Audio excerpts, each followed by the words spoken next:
ఇప్పుడు మనకి గౌరవంగా మనకు ఒక శాసనసభ్యుడు వచ్చాడు. గతంలో మీరు గెలిపించిన శాసనసభ్యుడు వైఎస్ఆర్సీపీకి వెళ్ళిపోతే ఏ విధంగా మన నాయకులను ఇబ్బంది పెట్టారో మీరు చూశారు. కాబట్టి ఈ రోజున మనకు ఒక అండ ఉంది, అద్భుతమైన నాయకత్వం ఉంది మనకి. మీరు మర్చిపోమాకండి, మన ప్రభుత్వంలో భాగస్వాములం.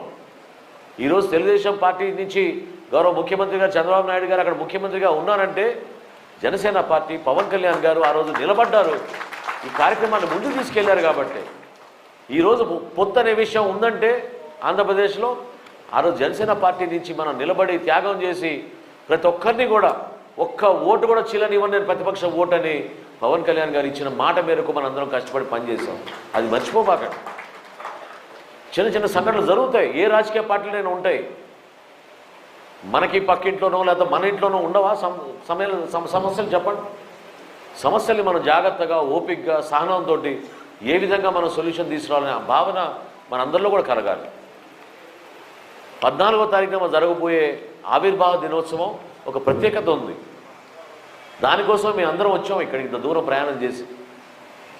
ఆ ప్రత్యేకత ఏంటంటే మీరందరూ జెండా మోసి 3 లీటర్లు పెట్రోల్ పోసుకొని మీ బండిలో 100 కిలోమీటర్ల పవన్ కళ్యాణ్ గారి కోసం, జనసేన పార్టీ కోసం ప్రతి సందర్భంలో పార్టీ విజయం కోసం మీరు నిలబడ్డారు.